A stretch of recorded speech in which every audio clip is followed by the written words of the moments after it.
agiye.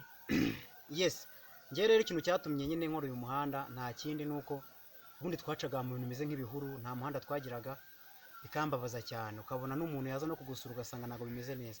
Kandi naho turi kugana muri vision 2050 yo tuyirimo, nubwo yazanye ibibazo bya corona, ariko na corona nayo iri mu byatumye mfata ingamba zo kugata uyu muhanda reka ndebe ko nawukora, kuko hafashwe ingamba zo kuvuga ngo buri wese agume mu rugo.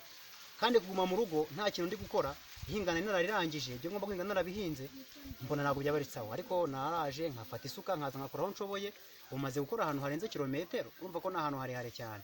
Gusa nyine ni urugamba rukomeye cyane kubanza kumvikana ba nyir'amasambu kugira ngo akwemere ko ubasha gukora umuhanda ukanyura ku butaka bwe, nabyo ntabwo biba byoroshye, ariko bizagenda bikunda. Gusa ni ikintu nanjye nashishikariza n'abandi n'undi rubyiruko kuba twakwitanga tukitangira igihugu, tukabasha kugira ikintu tumarira igihugu. Byibuze n'umwana akazaca umuhanda akavuga ngo uyu muhanda wakozwe na papa. Yes, ni ishema rikomeye cyane.